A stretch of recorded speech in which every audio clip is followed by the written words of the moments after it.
John Fredericks, he's America's Godzilla of Truth. All week long, he's world-renowned for his proficient proclivity to prophesy the people's political picks with pinpoint precision. Yeah, baby! Then, on the weekends, he gets with the guys that are pretty wise, and Godzilla wins.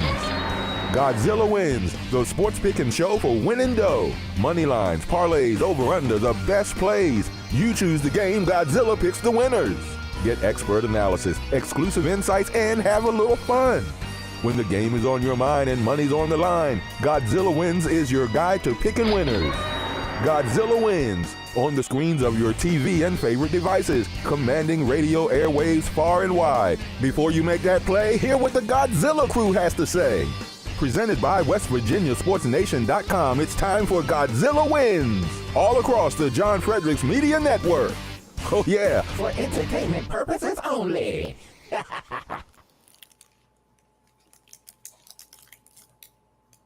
All right, welcome to another episode of Godzilla Wins. Happy to be bringing you this show on this Saturday morning. I'm your host today, Mitch Rogers. I'm joined by Vince Mayoko, Chris Saxman, and Logan Powell. Very excited to bring a heavy football load of sports topics. Obviously, we'll do Major League Baseball, that, and much more. I want to thank our sponsors, WestVirginiaSportsNation.com, WVSN.com, and Healthy Cell as well. Again, we like to do some picks on the show, and we're actually going to have some football picks, but we recognize that not everybody can gamble and not have a problem. If you have a little bit of an issue, dial 1-800-GAMBLER. Again, dial 1-800-GAMBLER, and they will help you out. So, fellas, welcome to the show. It was exciting actually sitting with my boys last night and watching a little football, even if it's preseason football. Some of these teams are throwing out their starters, which has been refreshing. You saw the Bengals do that. You saw the Colts do that on Thursday night. And obviously the biggest headline, number one story on all the sports outlets was Shedeur Sanders, and we will absolutely get to him. But it's Anthony Richardson is a quarterback, first round pick, for top was number 3 pick in the draft. You guys can correct me if I'm wrong. He's going into his 3rd season now, and we're really not seeing much growth from Anthony Richardson. He didn't pick up a blitz concept on a zero pass rush where he should have seen it real easily. He should have just dumped it to the back, moved on. He takes a horrible sack, dislocates his finger, and possibly is coming back this week. But Vince, what does that say about his standings where he is rushing to come back to a preseason game after dislocating the finger? Yeah, that tells you the urgency that I think the Colts had with Anthony Richardson. It's 2025 now. We can go back in time when I think Sachs remembers the old NFL days where you were drafted, even if you're a first-round draft pick, you sat on the bench and carried a clipboard for a year or two. And that's not the case anymore. And probably rightly so, because the money that they have invested in these individuals when they draft them first overall or first-round draft pick. So there is no waiting for a year or two for a guy to develop. I mean, the urgency to win is right now. And I think that's a great case with Anthony Richardson, even though, Anthony Richardson, as you mentioned, I think 3rd or 4th overall pick from the University of Florida. Florida has had a stable of quarterbacks over the years that have come through their program and had success in the NFL. And Richardson he definitely has the tools. I mean, he's a physical specimen, no question about it. But, those are the things at the NFL level that you can get away with in college, even in the big time SEC. But when you've got to have your 2nd and 3rd, and sometimes even if you have a good offensive line, your 4th option, those are things that probably don't happen in college football. You have option 1 and maybe option 2, and then if it's not there, you tuck the ball and run. Yeah, he's an absolute physical specimen, like you said. Shows dynamic rushing ability, broke the NFL record for rookie quarterback with rushing touchdowns in his first 3 starts. So after his rookie season, he got, CJ Stroud had the better season, and everybody was hoping that Richardson in his sophomore year would make the jump, but he ended with barely over a 50% completion rate, 11 touchdowns, 13 interceptions. Logan, he took himself out of a game because he was tired, which put the whole media world in a frenzy. And when you're in that market with the Pat McAfees of the world, that ultimately led him to being benched for Flacco for a little bit. So the fact that he dislocates his pinky, that should sit you down if you're the star quarterback for the rest of the preseason. The fact he's rushing back to play this weekend, like we mentioned, says a lot. But those physical attributes, if they don't translate, how much leash are they going to give him, especially, with some competition at camp? I would say, especially in today's landscape of NFL, those physical attributes are going to give him a lot of leeway. They already have. I mean, he's entering his 3rd year. He's only played he's played 15 games in his career, and in college he barely played much. So in total, he hasn't played much football, and he's still getting opportunities because of those physical traits. But at the same time, while those physical traits allow him to run the ball at an exceptional rate, it also allows him to be pretty careless with the ball. He has 9 fumbles over his career to go with 13 interceptions. So he's someone who turns the ball over a lot, and he's not the most efficient in the pocket. So he has a lot going with him right now, but he also has a lot for him, like those physical attributes and his pure just throwing power and the ability to throw the ball down the field, which in the NFL, if you can do that, if you can run or you can throw the ball down the field at an exceptional rate, you're going to continue to get looks at. And I think this is a really big year for him. He's entering year 3, and now that he has this pinky injury, it's a tough break because it sounds like he needs this preseason time, and it sounds like they're going to throw him out there as much as he can because he just needs reps. I don't know if it's so much it's just preseason and that's a bad look. I think it's just he needs reps. He hasn't gotten a lot of pure playing time over his career so far, and I think the more he can get of that, the better. And right now he's still struggling with reading defenses. Mitch, you talked about it. Yeah, they had a simple all-out blitz, and no one rule football for quarterback on a blitz. You throw to where the blitzer's coming, and he completely looked the other way. If you would have looked to where the blitzer was going, he had the running back and he had a receiver wide open in the flat. So those are just little things, little tidbits of football that he's still unaware of because he's young. He's 23 years old, but also he's inexperienced as a football player in general. No, and that is just alarming, right? At this stage, your 3rd season in the NFL, you're playing for your life, for your quarterback life, and you can't even make a simple read like that. And the Colts are this close, and quarterback purgatory is real, and it sucks. And they haven't had to face it too much, moving on from Peyton to Andrew Luck, and they were hoping that, they got the 4th pick in the draft, they get this, athletic stud. But if this doesn't work out, it is a franchise reset, Chris. I mean, you have Daniel Jones breathing down your neck. That's not a good situation to be in. So they're rooting for Richardson to make this leap, or they're going to have to be right back in that spot where 90% of the league is without a franchise quarterback. Look, he has franchise talent, doesn't he? But he's not franchise age. He's 23. If you're preparing for the show, I was like, all right, who's he compared to? And I was like, well, you can't compare him to Cam Newton and Vince Young's and those kind of things because that's a career comparison. What the real comparison is Clay Klubnik or any of the other kids still in college right now because the kid's only 23, right? And he's been in the league for 3 years, and he's getting chased around Indianapolis's backfield. My comparison right now is Baker Mayfield.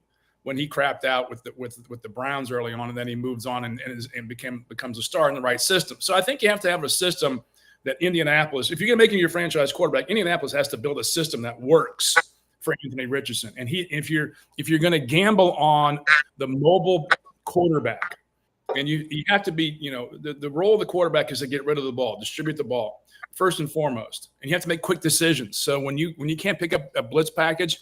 Reminds me of the Indianapolis Colts. Who was that? The mediocre talent quarterback, Peyton Manning was his name, I think. Yeah. He tells a funny story how Gruden ran a blitz at him I think it was with the Raiders at the time. And he looked over at the sidelines, and they threw a touchdown on the pass, of course. He picked up the blitz, and he looks at Gruden and goes, "Are you blanking kidding me? What were you thinking?" So there's an element to the game that Richardson is going to have to pick up and work on. So you have to take your talent and put it to work, and and that is in the film room. And I don't know what they do at Indianapolis. I can't comment on that. But that comes with reps. And unfortunately, I think he came out a little early, but when you're the number 3 or 4 pick, you can't say no to the money. But he would have been better off another year or two at Florida getting those reps that frankly the other 23-year-olds in college football right now are getting for the career. But it's where you get the experience. You want to get it in the NFL or you want to get it in the SEC. So I think he's got a great career ahead of him if he can stay healthy, and that's the key. And the key to that is getting rid of the damn ball. Yeah, I mean he's a running quarterback, but he's injury prone already early in his career, so that's tough to build an entire offense around that. And Vince, I hope he has good people in his ear, because the most likely situation is you're obviously not going to get the huge second contract, most likely, unless he wins the starting job and shows that he's going to be the franchise guy. Most likely he's going to go elsewhere, and he's so young. He could sit and learn and resurrect his career and really have a great career if he keeps his head right.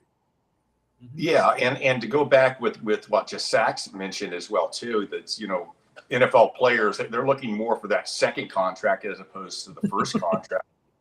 But we've for the 85th time over the last month, essentially now with the landscape of college football, your first contract's in college when you get NIL deals.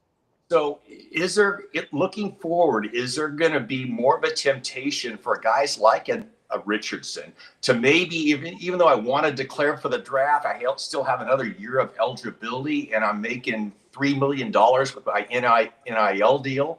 Am I better off to stay where I'm at in college, get more reps that I haven't gotten so far, like Logan had mentioned, and really develop and still, put money in my bank account and someone in my family? And now when I enter for the draft my senior year, now I've got the reps I needed. I mean, look no further than Brock Purdy. I mean, where the reason why he hit the ground running when he got his opportunity when the Niners had a multitude of injuries is because I think he had like 60 starts in college. I mean, you can't duplicate that in practice. You can't. And one of those injuries happened to be Trey Lance. And going back in time, we talked about Richardson being the 3rd or 4th overall pick. Well, remember, Trey Lance was a 3rd overall pick for the 49ers. And the 49ers, to move up, I think 3 spots in the draft, had to give away like 2 first-round picks, a couple second-round picks. And obviously Trey Lance, very similar to Richardson, didn't get a lot of reps when he was at North Dakota State. COVID, whatever. I think he may have started maybe 6-7 games in college and didn't have the reps and the game time experience that Brock Purdy had. And now, so 49ers trade him to the Cowboys. He rots on the bench in Dallas. And then I don't know if you saw the Hall of Fame game where Trey Lance quarterback, he looked pretty good. He really did. The part? Yeah, he did. Yeah. And I'm thinking, well, he's got a shot. I mean, not saying he's going to be the starting quarterback of the Chargers with Justin Herbert there, but he's got a shot to really develop, gain confidence, and have an opportunity maybe next year and become a free agent, and try to find a landing spot where he can really develop and get an opportunity to compete for QB1. Yeah, yeah, a couple tangents there. You could probably do a 30 for 30 on Trey Lance. But talk about the hubris of people, the evaluators and stuff. The kid didn't even play, and all of a sudden we're like, he's a top 3 talent. He'll play 1 game in the COVID year and then sit for the rest of the year, and he's the top 5 quarterback in the NFL. There's just the fact that these talent evaluators thought that they were good enough to evaluate some kid that didn't play at all. Second tangent off what you said. Are you saying that the nil in the transfer portal could save college football. Have players playing longer with your teams. Maybe basketball teams say, hey, we'll sign you, but you have to do a 2 to 3 year deal. They can build up. The NIL, if we did this right, could save college sports. It won't. We'll screw it up, and money and greed will take over. But there's a potential. You could have your players develop a little bit longer, which would be fantastic. But, I mean, Chris, like quarterback purgatory, that's something that the Cleveland Browns have had for their entire – seems like forever. Bernie Kosar was there, in the late 80s, early 90s. Your Baker Mayfield, aforementioned star down at Tampa Bay right now, who's really coming to his own and could show Anthony Richardson how, what can happen later on in your career if you do, humble up, learn the game a little bit. But Shedeur Sanders, earlier on the week, or when we did the show last week, he was announced as the 4th on the roster of the sky was falling for all the Dion and Shedeur fans out there. And all of a sudden, a couple injuries to, their veteran-laden quarterback room with Flacco, Kenny Pickett, and Shedeur Sanders gets the start. And all of a sudden, every media network in the world is like, yes, preseason week 1. And my buddies, we were watching it. We sat down and we're like, what are we doing right now? He came out a little bit slow, but he performed a couple touchdowns. He really looked the part. Logan, I don't know if you got to see much of Shedeur Sanders. First, he did roll out with what appeared to be an entourage, but it was just a couple wide receivers with the boom box. And I think it was a pick, a sickle, and a shovel. Not the way I would come out for my preseason game when I was humbled and became a 5th-round pick, but this is Shedeur Sanders. He's going to bring a little gravitas to a preseason game, and he did that. I mean, everybody's talking about him today. Yeah, he's certainly going to make a show out of it. I mean, that's how he was in college, and he's not going to change. But it's also why he fell to the 5th round. I mean, once they evaluated that he wasn't a starting quarterback in the NFL, then you're drafting as a backup, and you don't want your backup quarterback making some WWE entrance. But at least with that entrance he made, he went out and he showed that he deserved to be a higher round pick. He played very well. He played like he did in college, smart, methodical, stay in the pocket, stay big in the pocket, and deliver really good, timely footballs. And I think that's his best trait is his accuracy, his anticipation, and just his overall touch on the football. He's a very good passer. The problems I had coming out of college was how he's not the most mobile guy, and he kind of is lackadaisical in the pocket. He didn't show that yesterday. He showed that he can step up in the pocket and deliver some really good, timely passes. There was one play in particular. I think it was like 2nd down and 15 on like their own 5-yard line. He stepped up in the pocket, and it was an incompletion. He threw it short to the tight end. However, he was able to step up, evade the sack that would have cost them a safety, evade it, and get it out quickly. And in time, it would have been a really good chunk of yardage on a really important down. That to me showed a lot of development because in college, he would just stand in the pocket, flat-footed, almost like Cam Ward. But Cam Ward had more of an urgency and more of a kind of a get up with his throw. Shedeur Sanders' delivery is a little bit slow, so that's why he took a lot of sacks in college. But yesterday he didn't. He was patient enough, but he stepped out in the pocket, delivered really good footballs all day, and he showed a really good sign and a really good first impression that he doesn't belong to be the 4th quarterback on the Browns' really crappy QB depth chart. Yeah, I think for sure he's not the 4th round. He shouldn't be the 4th on the depth chart after that. Logan, I agree. You saw a lot of development. The 3rd and 9 play where he showed mobility, ran for the first down. Same thing, stepping up in the pocket. You can tell there might be a lot of bluster or whatever. You can tell that he's been working hard and he's been humbled down a little bit. And I know I've mentioned ego, humble, but it's quarterbacks. It's like it's almost at this level they're so talented.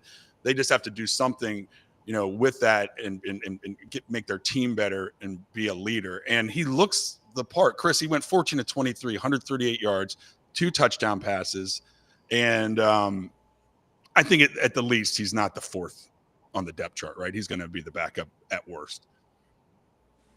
No, he won't be the backup because you need someone reliable. And he's just not there yet. Again, he's a 23-year-old kid. He's 23 years old. Let's not kid ourselves. He's very talented. Probably could have done another year in college just to get more reps, just to see more packages. The bluster to get him out. I don't know who lied to him during the draft process. Like, you're going to be a 1st-round draft pick. second round worse. Whoever was lying to this kid and his family and Dion that he was going to be there, the NFL GMs should have been telling them, no, he's probably not going to go. Stay another year in college, sign a bigger NIL deal, get better at what you're supposed to be doing, mature there. But if you want to go to the NFL and do that thing, okay, great. I just don't see it right now. And let's just calm down. It was the Carolina Panthers last night, okay, in preseason. He had a good practice. Let's not kid ourselves. Great stuff. Love what he's doing. Saw some of the completions and his mobility and his arm. You know, there's a lot there, but let's just calm down a little bit. It's preseason. I mean, I'm not just this writ large. Everyone in the sports sphere, just calm down.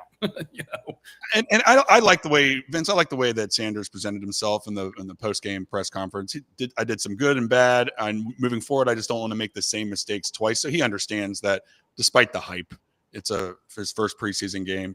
He showed well here, and he's just got to keep improving to get better. It seems like on the outside there's a lot of noise, but it seems like on the inside he's pretty calm. Yeah, you know what? He is a likable young man. He really is. When you hear him, he's very articulate. Yep. He's obviously, he's Dion's son, so there comes with a little swag with that. But, you think about, we talked about where Anthony Richardson and Trey Lance just moments ago. Shedeur Sanders has a lot of starts under his belt at the college level. For 2 years at Jackson State. And obviously the last 2 years at Colorado. What I understand is when they were going through the pre-draft interviews, and when Shedeur Sanders would show up to, for example, the New York Giants, and they would interview him, that he came in so unprepared and didn't know how to they would diagram different types of plays.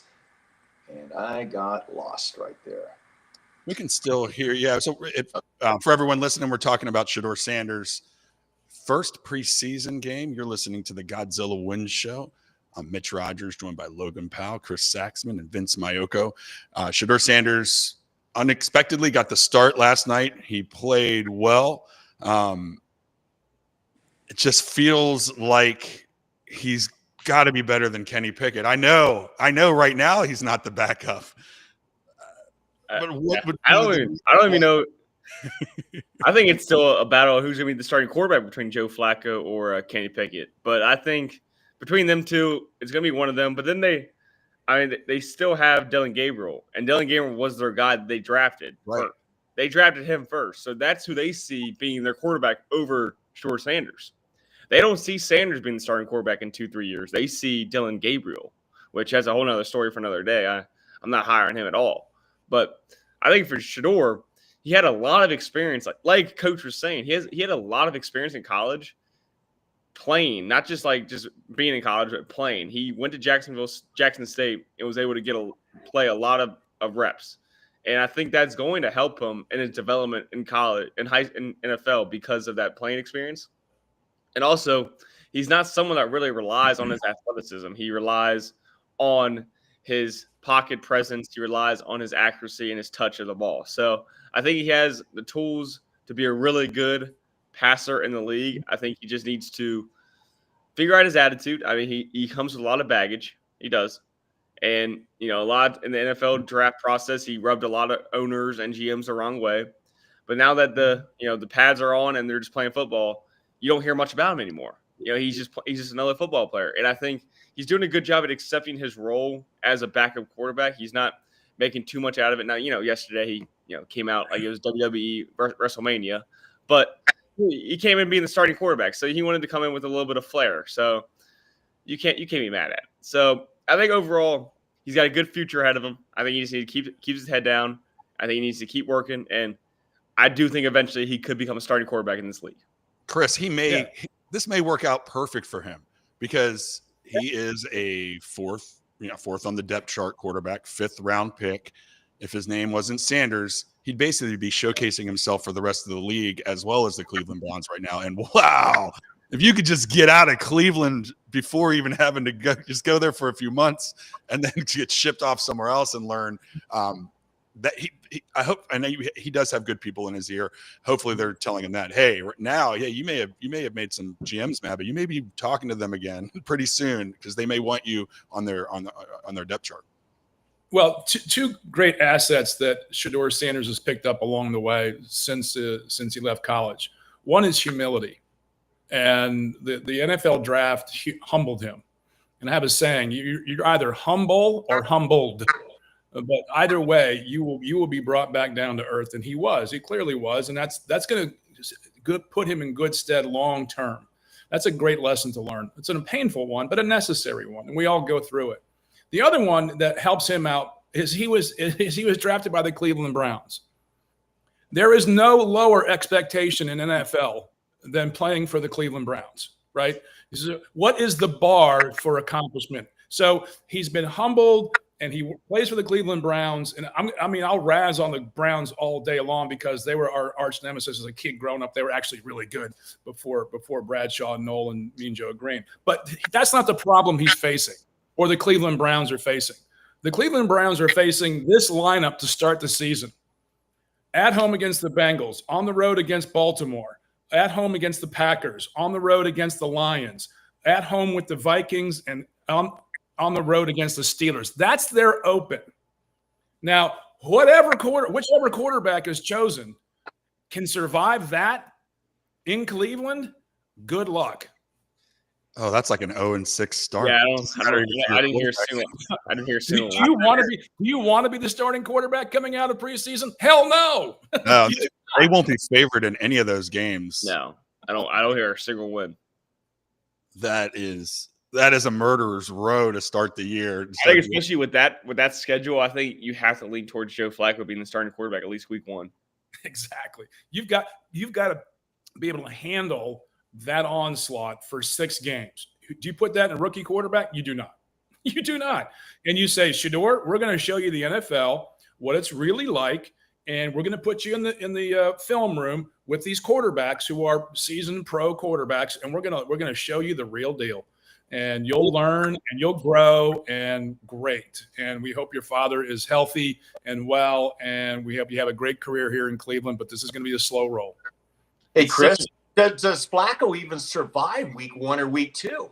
I mean, he could very easily be on the injured list after the first game, and you have to go down to a Dylan Gabriel or Shedeur Sanders or whoever else is in that quarterback film room. For a last place, usually last place teams get a cush schedule. How do they get that schedule? It's the AFC North. That's brutal. AFC North plays the NFC North this year. Whoops.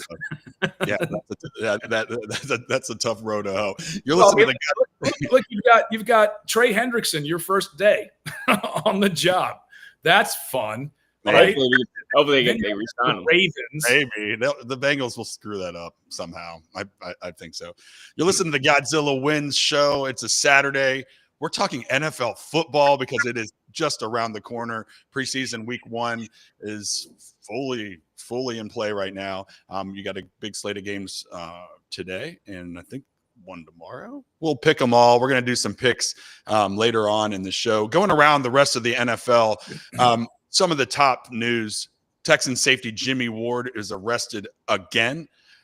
This time allegedly violating bail conditions by testing positive for alcohol. This comes after his arrest for, I think, physical assault of his girlfriend, allegedly. And so part of his bond or bail was that he couldn't drink alcohol. He said he didn't know that. And now he is in trouble again. When these things come up, and we can get into the fact that people get suspended more for gambling than they do for beating up a woman, that's just ridiculous. NFL's policies on this have always been crazy to me. Vince, it could come down to this: he's 34. Like at some point, I mean, if you're 24 and you're the ultra talented, I mean, I think ultimately just you have to cut him, right? Or you have to at least heavily discipline him. One more strike, you're out.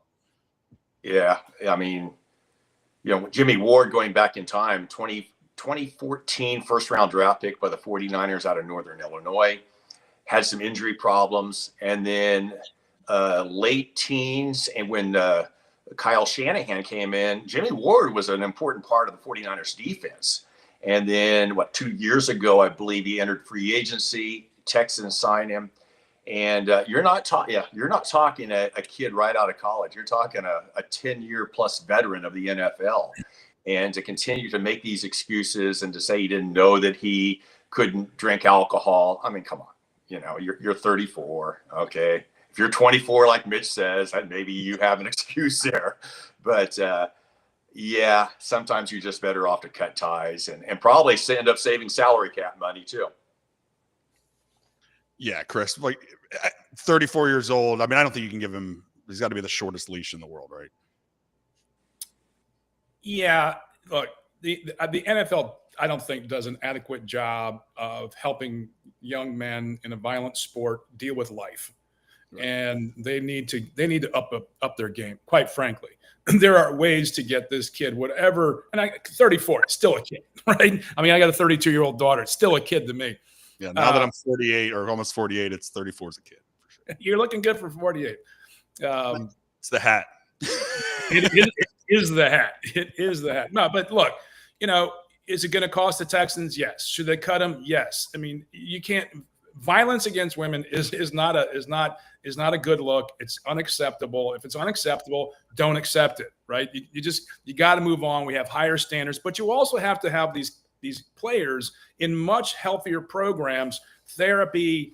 There's all kinds of things that they should be doing. They're not putting any onus on the Texans by any stretch of the imagination. But the NFL has a responsibility for its product, and its product are these players on the field who are doing damage to their bodies and their brains, and it's gonna impact society, and they have to do something about this. Short term, cut him.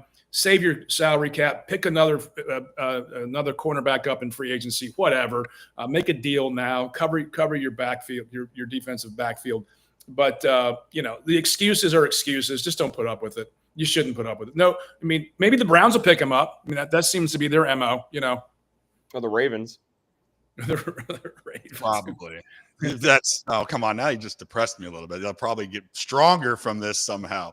You're listening to the Godzilla Win Show. I want to thank all of our sponsors. One in particular, Rose's Gaming and Casino.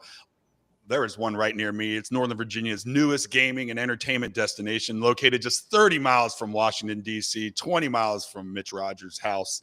There's over 1,650 games, largest jackpots because of legislation that John can tell you all about in Virginia that makes them pay out a lot more. But just want to give a big shout out to Rose's Casino. Multiple locations. They're involved with Colonial Downs as well. But yeah, check them out. And one of our sponsors for the last few years, and we love and respect them. Shout out to Rose's Casino. Keeping it in the NFL, going around some news. We talked some games.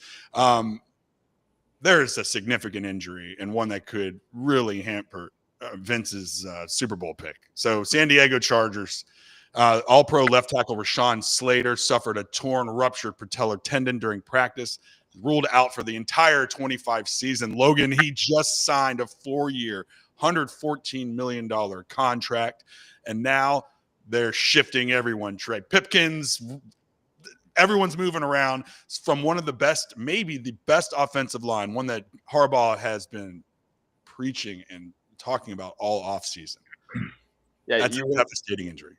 You were going to have Joe Alt on one side coming into his second year, and then Rashawn Slater, who is one of the best tackles in all football after getting re-signed. I mean, the vibes were high. It was looking to be a good year for John Harbaugh and the Chargers, and it's very unfortunate how things go in the NFL. I mean, he just signed the contract, and now his whole season's done. I don't know. I mean, for the Chargers, they were primed to have a good year this year, and I still think they are. That they have a really good roster, and I've had the injury bug. I mean, Najee Harris, I don't know what's going on with him. He has been practicing for him, and then now Slater's going to be out. I think it's a tough blow, especially for the Chargers. He's their best offensive lineman, but you just got to move on. I mean, The season hasn't even started yet, so there's still plenty of time to figure it out and move it around, move the pieces around, and figure out the right chess piece. But I mean, when you lose your best offensive lineman, and when that's an offensive tackle, especially, it's a really tough blow, especially for Harbaugh and the scheme they want to run in San Diego and Los Angeles. So I don't know. I think they'll figure it out. I mean, it's like I said, it's better to figure it out now than week 7 in the middle of the season, whenever you have to fumble together and figure something out quick. Now you have your time. It's still preseason. You can try guys out in these preseason games, but in total, you can just practice more and just find the best fit for week 1. Chris, $91 million guaranteed money. Ruptured patella tendon.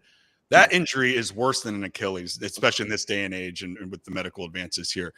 That's a lot of money. Do front offices now go back and question all this upfront money? Because that's the reality of the NFL. That is why it's been different than the NBA and the major leagues, because it's such a violent sport that in one instant, 91 million can be thrown down the tubes.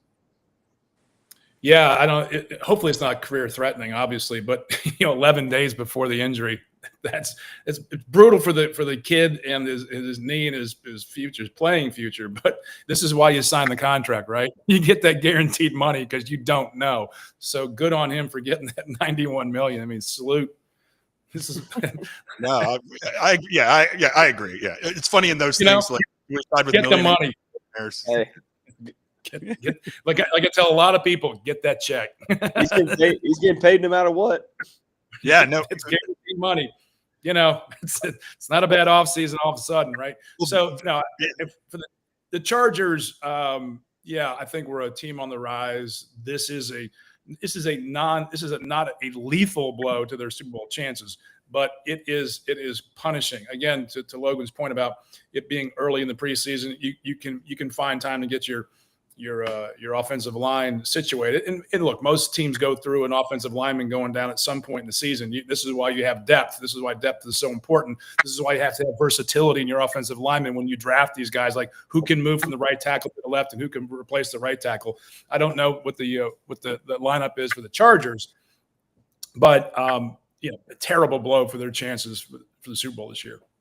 Vince, it seems like Harbaugh and offensive lines are just synonymous. And to Chris's point, it feels like every team on a Super Bowl run has to make a move on the line. I remember for the Steelers when they went in 2010, Pouncey was out, and then backup center comes in and performs amazing. Harbaugh will be okay, but it's going to be a blow. Do you take your Super Bowl prediction back a little bit, or do you keep riding high with it? Hey, in Harbaugh we trust. Hey, on the offensive side. Wait. Do we before we left Michigan? Okay, hold on. That's a whole other topic. Well, depends on if you're a Ravens fan or a Chargers fan, I guess. Hey, on the offensive side of the ball, aside from the quarterback, is there a more important position than left tackle in the NFL?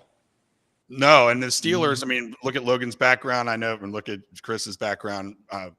Selfishly, I don't want anybody dipping into the left tackle or tackle pool just in case Broderick Jones doesn't work out. So now, free agency or whatever.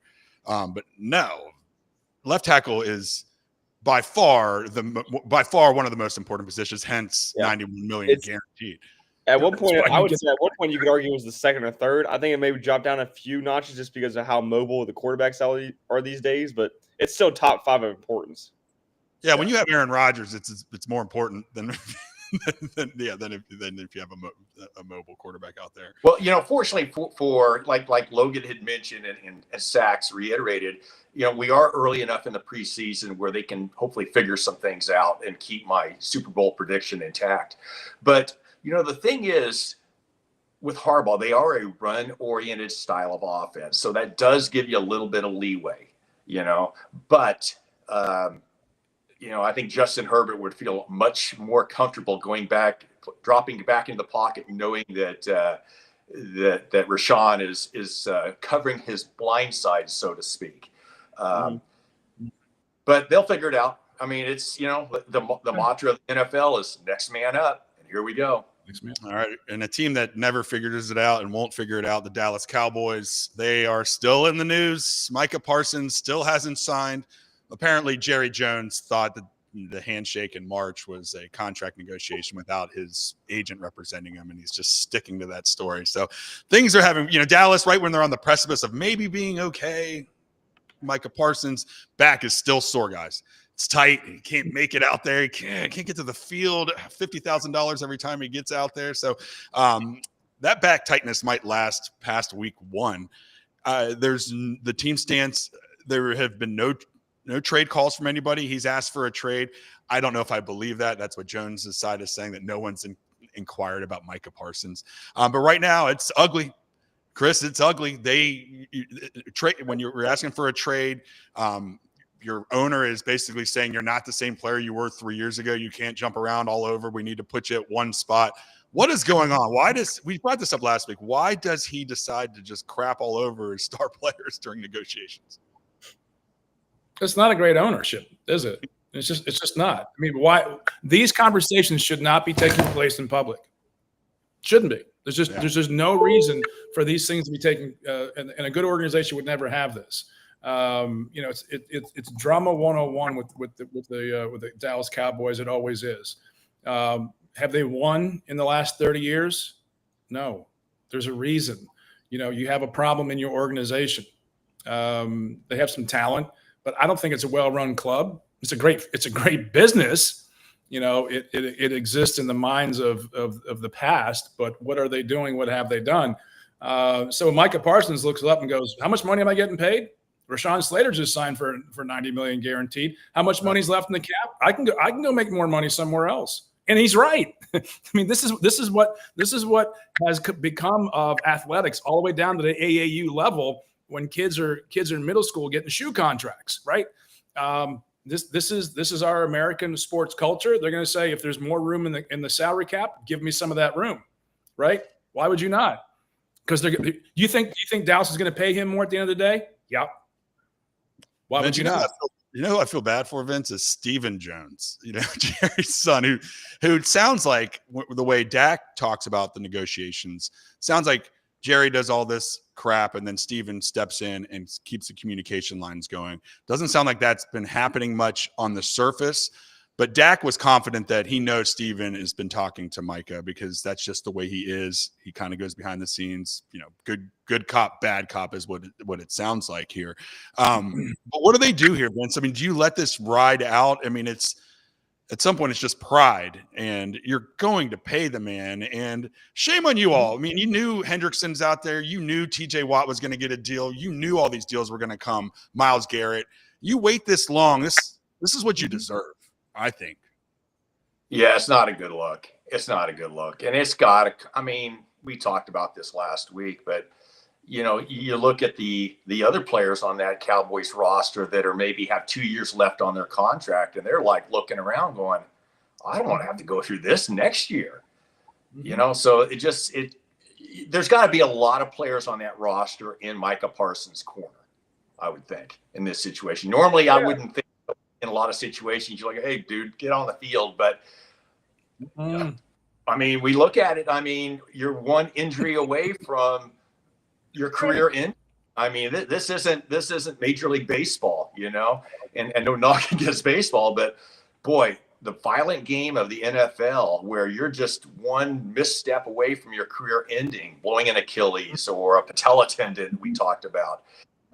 Let's go back in time though. I mean, Jerry Jones, his ego probably cost the Cowboys in the 1990s another 2 or 3 Super Bowl wins. Definitely did. If he would have been able to get along and humble himself and allow I'm drawing a total blank on the Barry Switzer he brought in Barry Switzer.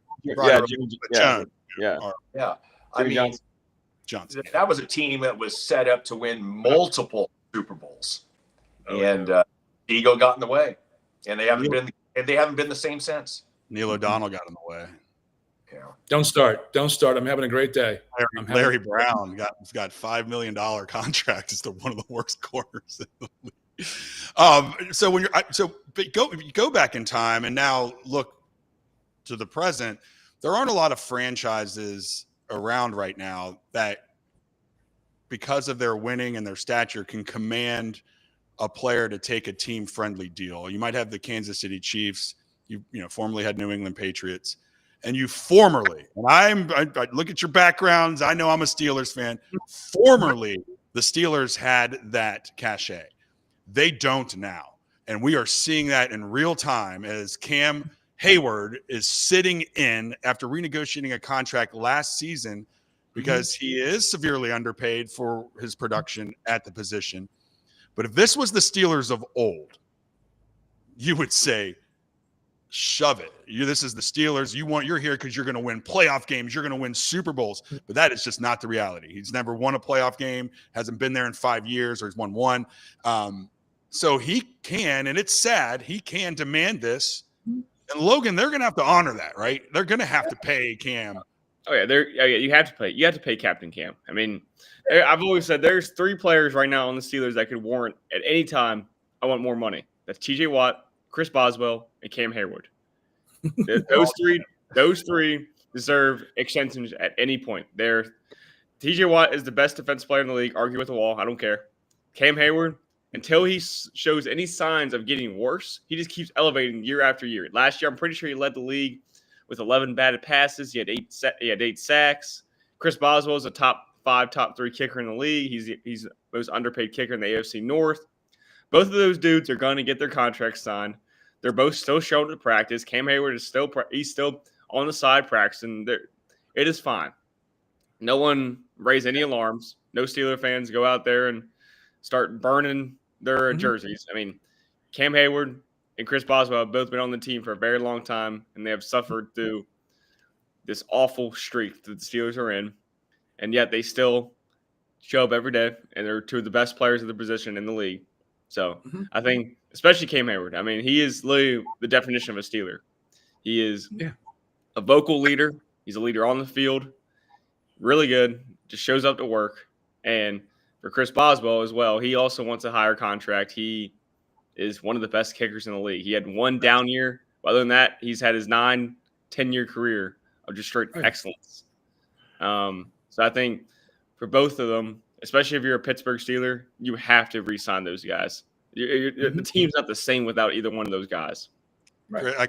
Chris, it does make me laugh a little bit because they're sitting around with like $32 million in cap space, just like, oh, if we get an injury or if a wide receiver pulls up, and then the current players are like, I see some money. I agree, Cam should be paid. But if this was the old Steelers, there ain't no way they would pay him. They would do the Antonio Brown thing. Remember when Antonio got some of his money from year 2 of his contract, front-loaded into that version to give him like $7 million more? But they're going to have to pay him. Boswell, you should pay. He's the lowest paid kicker in the AFC North, 9th overall in the NFL, and he's the best kicker. Cam deserves it. I just wish it could be done the old Steelers way, behind the scenes, no sit-in. It's just they come out and say, hey, he makes. That's just new age media. We have a lot of that. But the economics are so different, and the culture is very different. Because look, every player in that locker room is going, "You get your money." You know why? Because someday they hope it's them asking for that same money. And Cam Hayward is the heart of that defense, right? He is first on the ball. T.J. Watt is a fantastic player, one of the best in the NFL. I'm not going to get in the arguments because I think it's irrelevant. But Cam Hayward is the heart of that defense, and I think he really is the captain for a reason, right? And he's going to get more money. He should get more money. And this is the problem you want to solve. This is a great question. Can we pay you more? We would love to pay you more. We're trying to bring in something else. If they're still holding on the cap space at this point in the preseason, there's a reason. They're trying to get another deal done somewhere. Omar Khan is waking up trying to figure out every day how to make this team better. And with that amount of money, they're going to find a way. Either Hayward's going to get paid more, Boswell is going to get paid more, and I think they will. And they should. With that much cap space, they're going, I'm going to get paid. The question is, the real question is, what is Omar Khan trying to do in the preseason? What deal are they still trying to work? Because they got a lot of picks for next year. They can do something. Going to happen, but scary Terry. Hey, but the point of we're still in preseason. We haven't had a snap in preseason for the Steelers yet, and so they're still trying to work out their roster. And because they haven't, and this is why they're holding in, not holding out. They're still there. They're still saying, "Hey guys, we're part of this." $50,000 of practice. But this is a direct result of the very skilled performance of Omar Khan to work the salary cap, most notably getting Aaron Rodgers for less than $14 million. Right? That wasn't a $30 million deal. That was the negotiations with Aaron Rodgers, which is we're in a 1-year deal with Aaron, two maybe. But let's not kid ourselves. We need a franchise quarterback long term. That's the old dynamic when that big lump sum was just not available because you're soaking it up for Big Ben for all those years. That was the dynamic, and you have a luxury when you have that. You also have a problem with your salary cap, which is what the other teams are experiencing, and that's just the NFL and the dynamics of a salary cap era. Yeah, and I think Cam and Vince should take Rodgers out for a juicy steak dinner, because if he doesn't take that deal, they don't even try to negotiate this. And Cam, he's a good businessman. He's got his podcast now. He's running his other business, but he saw leverage. The Steelers' run defense, through the draft and free agency should be much improved. It won't be much improved if he's not on the field, and they know that. So it's a good leverage piece, right? I mean, do you think the Steelers just pay him, just get it over with so there's no drama? Yes. Though he'll get paid. Same with possible. I think so too. You're listening to. Let's just here, place a real bet. How much more does Cam get this year? $5 million? Yeah, I'd put $5 to $7 million more. Yeah. And every Steeler fan's going, stroke the check, get it done. I'll throw in $5 to help out the cause. Let's go. You put a GoFundMe account up there, I'm paying. I like this. You're listening to the Godzilla Win show. We almost put a bet out there because we are a gambling show. And sometimes we get a little into our gambling. If you ever get to that point, please dial 1-800-GAMBLER. These picks are for entertainment purposes only. If you want to do a side bet on how much Cam Hayward gets, just Facebook us, or I don't know, MySpace us. I don't even know what the kids do these days. You're listening to the Saturday Pick Show. Yeah, I think I still have Rage Against the Machine music just playing just endlessly in some loop somewhere. I don't even know what MySpace is. You don't even know. They try to bring it back for artists but yeah, that was the first social media for us. We made our own page. It played music in the background. You put a picture of your honey. Wow. Yeah. All right, but I shall digress. We'll let the kids get back to TikTok.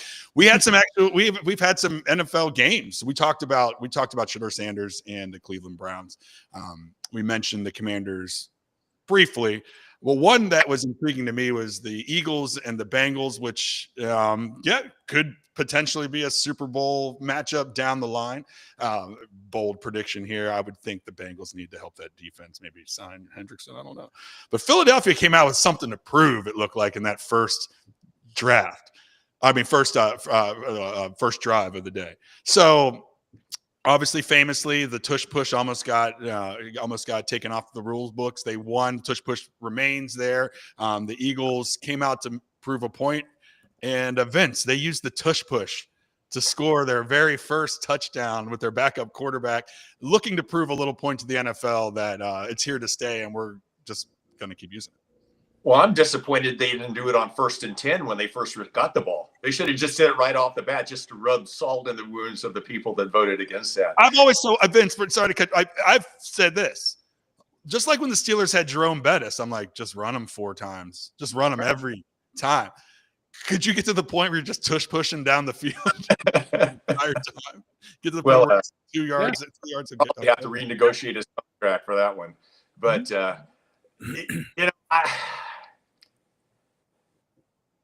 why don't more teams, I think the teams that are complaining about it don't run the why wouldn't you put that part of your playbook? And, I look at that as like, God, that's unstoppable.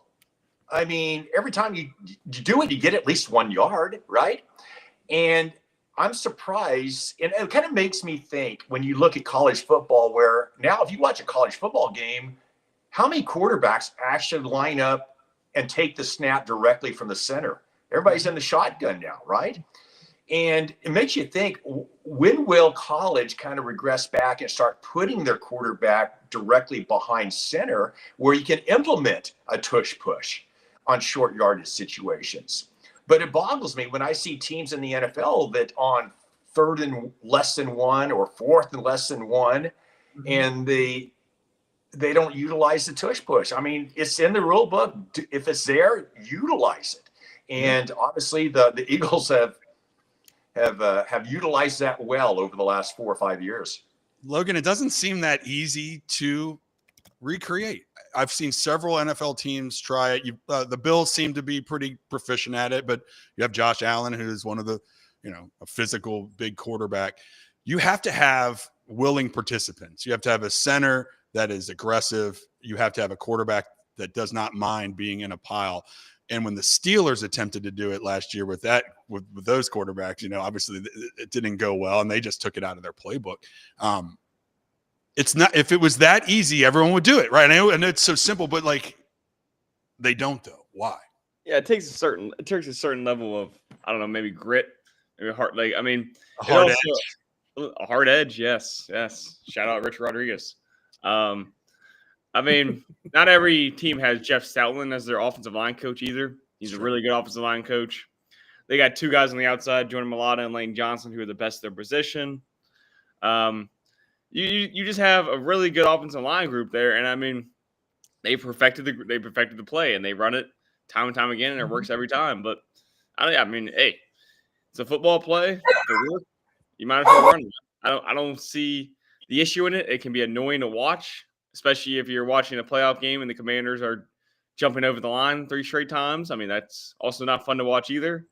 But I think overall, I think it's one of those plays that it might eventually get banned. I think next year, it's not, a lot of times in the NFL, when something goes into a vote one year, I think that the next year you see it kind of being reversed. So I don't know, be prepared for that. But I think overall for the Eagles, they ran it very well in the preseason game, and overall they had a very good preseason game as well. Especially backup quarterback Tanner McKee, young player, hasn't had a lot of time, but he had a really good day. 20 of 25 for 252. Really good first half. Only had 3 incompletions in the whole first half. So good for him. I think he proved that he can be the backup quarterback. Now, last year was Kenny Pickett. Now he's going to be with the Browns. So I think for Tanner McKee, he's earned his spot as the number 2.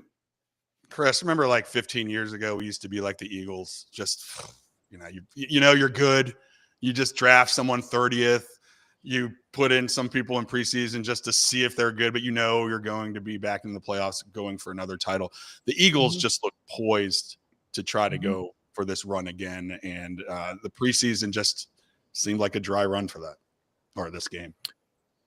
Yeah, this is the place that quality teams and quality organizations are in right now. And they're going to be back in the Final Four and the NFC. Let's not kid ourselves. They'll be in the NFC semifinals. They got a good chance. They got to stay healthy. The tush push, I just looked it up, has become less proficient over time. It's gone from 92 to 83 to 80% efficiency. So, the NFL is trying to adjust to it. Back in the day, you couldn't help a runner or a receiver advance the ball. You couldn't push them. Now that you can. But when I look at the tush push, I just see rugby. That's exactly what rugby is. That's the genesis. That's what it is. This is where the football has come from. Is rugby. The comparisons are obvious. And I played and I was on the scrum. I was the front line of the scrum. It's brutal in there. It's very smelly. It's very smelly as well. it's a lot. There's a lot going on in there. I'm telling you. I don't think I ever want to be the front lines of any scrum. Oh, it's just brutal in there. Anyway, the tush. I don't know why the NFL hasn't adapted more. You'll probably start seeing more teams use it, and not in the usual short down situations. I think it'd be a great way to start off and get 3-4 yards and catch the teams off guard. It's either going to evolve or it's going to devolve. The NFL, like most leagues, is going to adjust. And either the fans are going to go, this is bowl cookies, and we're not going to do it anymore. It's not visually a very impressive part of the game, so you have to do it sparingly. But it's a very effective. Like 80%, you're going to get a first down. You do it, right? You're going to score 80%. That's a good percentage. It's not 92 like it was in 22, but yeah. Front office for that. Yeah, and you got to feel, kind of feel bad for the NFC East general managers and the front offices there, because they have to waste like a 5th or 6th draft pick on like a nose tackle or somebody to try to stop this. All right, we're getting to the end of the first hour of the show. We were very NFL heavy, which was so much fun. And when we get back to the top of the second hour, we are actually going to make picks. We got a slate of preseason football games, including the Steelers. So be prepared, everybody. We're going to get to the second hour. Please stick around. Thanks for listening so far. West Virginia Sports Nation gives you a top-of-the-mountain view of the Mountaineers sports landscape. See what's happening in all the sports, far beyond football, basketball, and baseball. Gymnastics, track and field, rowing, swimming and diving, golf, volleyball, tennis. More sports, more stories. If the Mountaineers play the game, WVSportsNation.com has it covered. Up-to-date and insightful articles written by Mountaineers for Mountaineers Nation. WVSportsNation.com. WVSportsNation.com. WVSportsNation.com. The best part about waking up in the morning is a great cup of coffee, and I get this every day with my 1775 coffee. It's rich, it's bold, best tasting coffee I've ever had. Single origin, farmed in Bolivia, 7,000 feet. It's always fresh, roasted daily. This is the best coffee you're ever going to get. Go to 1775coffee.com, 1775coffee.com. Promo code Godzilla, 10% off. It's going to make your day every day.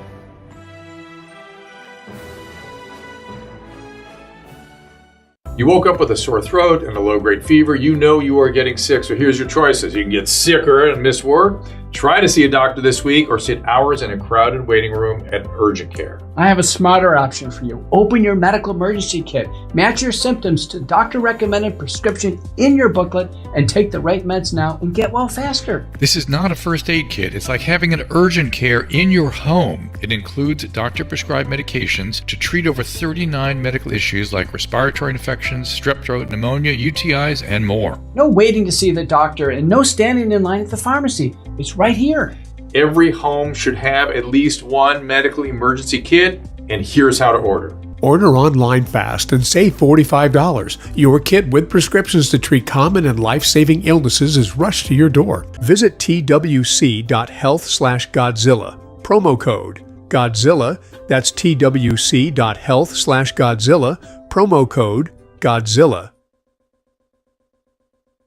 John Frederick, your Godzilla of truth, fiercely independent. No ties to Wall Street, I promote Main Street. The John Frederick Media Network, privately owned and operated, on top of the issues on air and online. Trucking the truth every day for 14 years. The John Frederick Show drives your morning, weekdays 6 to 10 a.m. Eastern. The only independent White House correspondent with live reports from the White House. Hit JohnFredericksRadio.com. Watch at JFMN.tv. John Frederick, your Godzilla of truth. Who's going to stop me now? Nobody. Did you know that somebody could literally steal your house? Yeah, that is a thing that happens. It is when a criminal forges your signature on one document, uses one fake notary stamp, and then spends about $30, $40 with the county recorder. They then take out loans using your home equity as collateral. And the worst part of it is, you don't even know it's happening until you start getting collections and foreclosure notices. Most people don't check on their home title because why would you feel like you needed to? But this right here is why you need to use Home Title Lock. They have $1 million triple lock protection that helps keep your home and equity safe. It includes 24/7 monitoring with protection immediately, urgent alerts in case there's any changes in your title. Then if fraud does happen, they have a US-based restoration team that will spend up to $1 million to fix the fraud and restore your title. Find out if you're already a victim. Go to HomeTitleLock.com now. John Frederick, he's America's Godzilla of truth. All week long, he's world-renowned for his proficient proclivity to prophesy the people's political picks with pinpoint precision. Yeah, baby. Then on the weekends, he gets with the guys that are pretty wise, and Godzilla wins. Godzilla Wins, the sports picking show for winning dough. Money lines, parlays, over-under, the best plays. You choose the game, Godzilla picks the winners. Get expert analysis, exclusive insights, and have a little fun.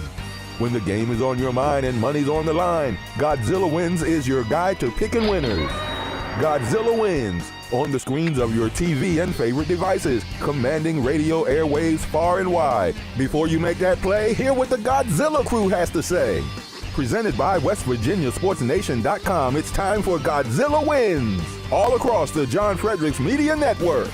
Oh yeah. For entertainment purposes only. We've made it to hour 2 of the Godzilla Wins show, Saturday pick show. And I like saying that we can make some NFL picks, and we will get to that. I'm your host today, Mitch Rogers, joined by Vince Mayoko, Chris Saxman, and Logan Powell. I want to thank our sponsors, WV Sports Nation and Healthy Cell, Rosie's Gaming Casino, and much more. Again, we're going to do some picks here. So if you have any issues with gambling, please dial 1-800-GAMBLER. Again, that is 1-800-GAMBLER. Hour 2 of the show. We're going to keep it rolling with the NFL. We will get to Major League Baseball, I do promise, at some point here.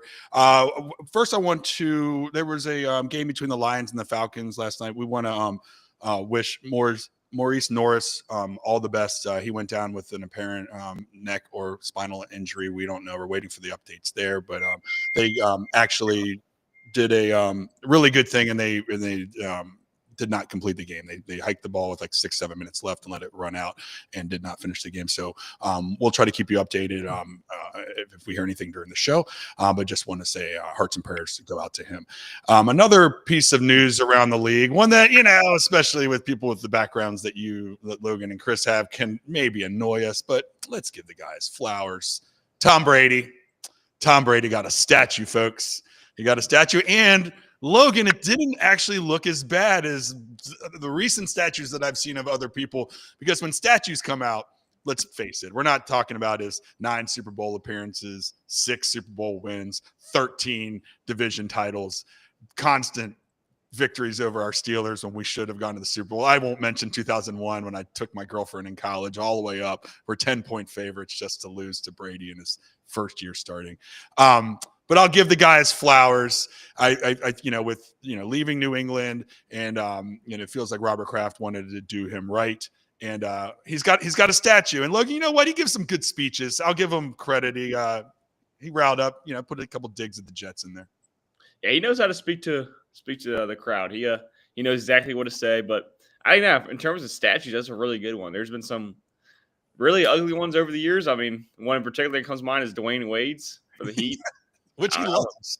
That one just looked like mush. I don't even know how to explain it. But yeah, for Tom Brady, I mean, yeah, you had to have a good Tom Brady statue. He would have probably made him get a new one. He probably would have paid for a new one himself. If it was not up to his standard, he probably would have supplied his own money for it. But he probably did. No, yeah, he deserved the statue 100%. I mean, he might get one in Tampa Bay too. Who knows? But yeah, as a Steelers fan, it's tough. Watched him throughout the years. Jesse James, that was a touchdown, but whatever. For sure. But whatever. No, I said for sure. No. I'm so glad that catch rule is gone. No, but like moving it on to the new generation. I mean, Chris, last night, Drake May in his second year, they played their starters for, I believe, the whole first half. We were watching it a little bit, switching it back and forth with Shedeur Sanders for some reason. But Drake May, New England with Vrabel, with Josh McDaniels, looks like it could be on the precipice of something special happening again. It feels like New England light, or New England 2.0. Do you think they have the pieces, Chris, to frustrate us again? As we oh God, no, not at that level. Not at that level. They'll not at that level. I mean, Tom Brady and Belichick, that organization for 20 years was a dynasty built for the what I call the video game era of NFL football. That was I loved hating that team, but it was a damn good team, right? Again, it's one of those. Let's slow our rolls.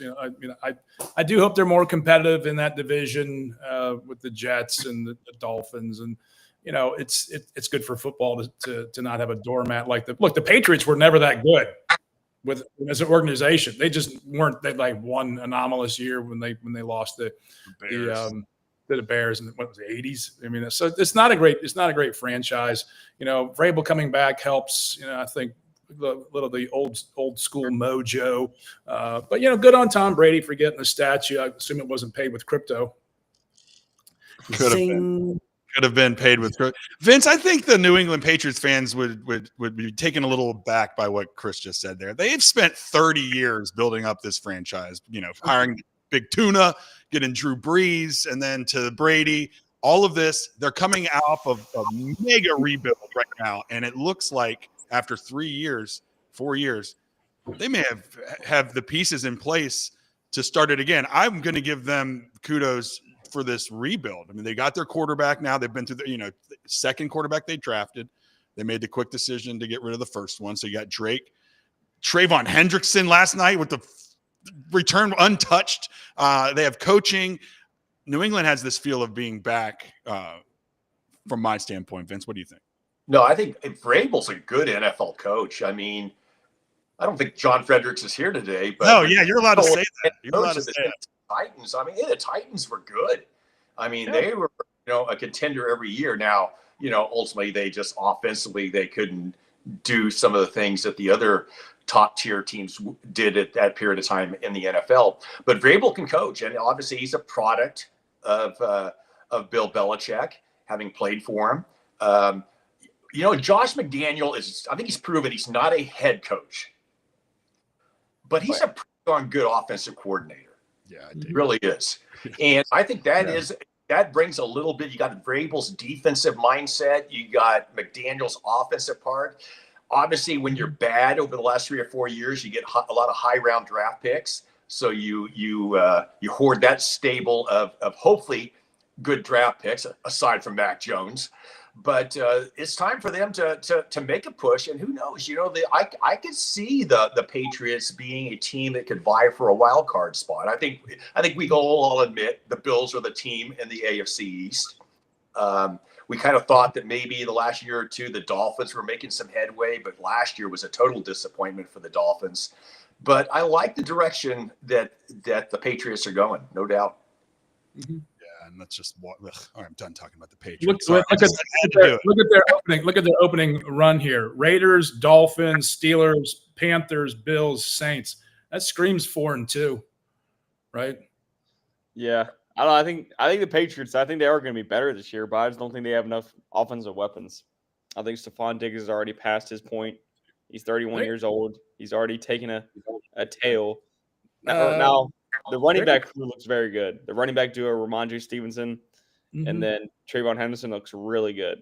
But with Drake May and the young quarterback, you need weapons, which is why I wouldn't be shocked if they try and make a stab at a Terry McLaurin. I think they're going to get. I don't know. I think I'm still on the bandwagon of Terry Stain, but for the Patriots, if he leaves, I think the Patriots number one in cap remaining. So they have a lot of money to spend, and they already had a very successful offseason. They made some big additions. I don't know. I think it's gonna be a better team, but there's a lot of really good teams in the AFC that are gonna be vying for that wild card. Yeah, but if you look at that opening, they could be looking at 7-2 to start. I just ran down the schedule. It's a pretty favorable run. How upset would Buffalo fans be if they don't ever get the chip? And then New England rebuilds and gets back up there in the next few years, and they never do. Buffalo fans, calm down. That's not happening yet. This is your season. They have the Panthers, the Saints, the Browns, the Titans, in their first run, and they got a decent shot to be in really good position down the stretch. So Vince, I think you're looking at a playoff team here in the wild card. Yeah, you very well could. I'm not ready for this. I'm not ready. Come on, New England. Come on, Pittsburgh, figure it out. No. Mitch. You have to look at the level of disappointment that could occur in the playoffs. True. You have to focus on the positive. Okay, they could have their hearts ripped out, and that's what you. What Christmas present are you looking for, right? That's true. Losing a playoff game at home, how great would that be for us, for the Patriots to lose a playoff game? To us, perhaps. Steelers. Well, I don't want to be on the road. I want a home playoff game. I want a home playoff game. I love it. I love it. Hey, you're listening. Or we do like the reverse Jesse James in their ballpark, right? God, would that be great? We need something. It'll happen someday. Hey, we used to call this the Saturday Pick Show. We're calling it the Saturday Pick Show again. It's only 10:15, and we're going to get to some NFL preseason picks. We just talked about the Buffalo Bills. Well, they're staying in state. Well, yeah, Giants are coming to them in state. Giants at the Bills. Preseason week 1. -3 for Buffalo, 36.5. Juicy over under. Giants money line +115. I don't know if if they play any starters, it's like for a second. I know the Giants are going to show off Abdul Carter, Jackson Dart, and Logan and Russ. They trust, and he's going to be playing there too. I guess with these, let's do a little analysis of what we think these teams are going to be and make these picks. And especially if you're really into preseason, please have 1-800-GAMBLER on your speed dial. Like if you're super into this, you're sweating these. I mean, yeah. If you're doing it for fun because it's fun on a Saturday, you're fine. But if you're gambling the mortgage, 1-800-GAMBLER. But Logan, what do you see with Buffalo and the Giants overall, and a little fun bet today? Yeah, I would say overall, you got to remember it's preseason, so a lot of the backups will be playing. With that being said, I will be taking the Giants. I think that Jackson Dart, not only I think he's going to succeed in the preseason, I think he's going to have a very successful NFL career. I think I've heard some good things coming out of camp, and he's been doing some good things in practice. I think he's going to have a good career. Bill Carter's a stud. Giants, they could make a little bit of waves this year. I don't know. I mean, Russell Wilson, he'll play for the first couple games, and then maybe Jackson Dart. But for this game, for the preseason game, give me Jackson Dart leading the way, beating the Bills. Vince, what do you think? Buffalo, we talked about them last year. I mean, they're Super Bowl or bust at this point, so the preseason for them is a little bit different than the Giants, who are, trying to mold a new quarterback and have them learn under a veteran quarterback. Where do you think these teams are going this year? Well, I think this has got to be the Bills' year. They're all in this year, no question about it. I think we're seeing the Kansas City Chiefs are kind of on a little bit of a decline. I would think and hope so, but I think it's the Bills' year. Now, regarding tonight's game, is Josh Allen playing or not? I was trying to find that out. I can't get my sources aren't getting back to me. And if he's not playing, I would like the Giants in that matchup regarding the line. Yeah, because with Chris Logan, what is it? What's the latest? It looks like he will not be playing tonight. He's going to rest that. He's not going to play week 1. But other starters to play, give or take 1 quarter. So I think that's when we're talking NFL picks in the preseason. That's the thing that you have to really look at, and I'm sure the lines makers look at that as well too, knowing that Josh Allen isn't playing, so that inflates the number a little bit for the Giants. But those are things I think if a person likes to take a look at preseason games, 1-800-GAMBLER for those of you that might need some help. Those are things that I think are important to look at. Is the first team even going to play, or are they just going to play for one series? Those are things that are important aspects when you look at preseason games. Yeah, honestly, betting on preseason games wouldn't be bad because it actually will entice you to watch the game. Because for so long, I mean, preseason games can be so boring to watch, especially like by the fourth quarter, and you got the third stringers in. Put a little money down and enjoy the game. I don't know. Don't go overboard. Call 1-800-GAMBLER if you're sweating over the week. Yeah, I agree. That's why I do. You just put a little on it, Chris, right? Just to make it a fun Saturday to get you kind of geared up. We as fans and viewers, we need a preseason of practice too. So, grab your IPAs or whatever you like and, sit back, relax, and watch the Giants and Bills, Chris, right? Here's what you want to do for the NFL preseason. You want to call up a friend and say, hey, $20 on the Giants or the Bills, take your pick. Or better yet, let's go down to the local bar or restaurant. We'll have a couple beers, we'll have some wings and enjoy our time together. But if you're putting money on the NFL preseason, without any knowledge of these rosters, and you're going to go on these sites and give them your money, you're literally flushing your money down the toilet. Not if you listen to us first, though. We're giving you some especially insight. if you listen to us first. Yeah, this is NFL preseason. Hey, this is how about NFL preseason. All preseason games should be pick'ems. Look, they kind of are. I mean, basically, they kind of are. We are living in a gambling culture now. Unfortunately, it's driven by a lot of sites who take advantage of this. There's a lot of states that allow what's called social gambling, social gaming, where you can go friend to friend and really enjoy the time together. You know, bet who's going to score the most points with your friends. That's fun, right? That look, with your kids, you know, we'll have, if you win, we'll have hamburgers tomorrow night for dinner, or we'll do a pizza. Like, make it interesting but not financially punishing. So you're getting into an addictive nature. This is a better disclaimer. Like, just take care of yourself in the NFL preseason, guys. We're going to see a Saxman gambling site. You're grooming these kids. I can hear you're just, my kids are grooming me. Are you kidding? Are you kidding? My kids are out right now playing golf. They're probably gambling on their golf game right now. Knowing those guys. I'm refreshed. I'm coming off vacation in Outer Banks. I did a lot of golfing, and we may have threw some money down on some of these things too. Make it Logan's point. Make it interesting. Make it fun. Right? And the NFL preseason is a perfect way to reconnect with your football friends, get ready for the fantasy leagues, get amped up, get in the flow of these things. But don't bet a lot of money on this stuff, guys. Please don't do that to yourself. With that said, take Giants +3, please. Just do it.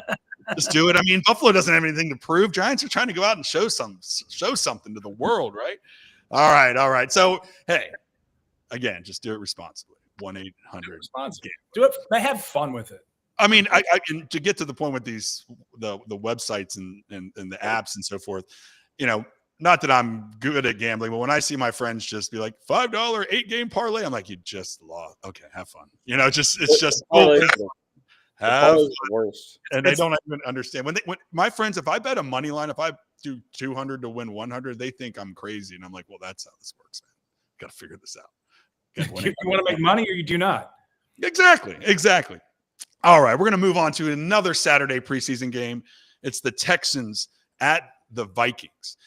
This one has intrigue based off of the quarterback matchups. J.J. McCarthy is going to get a start. C.J. Stroud, they haven't really made it official yet, or from what I'm seeing, they haven't really made that official. So you don't really know here. The line right now is Minnesota -3, and it is an over-under. Amazingly, they're all right here, like 37.5, 36.5.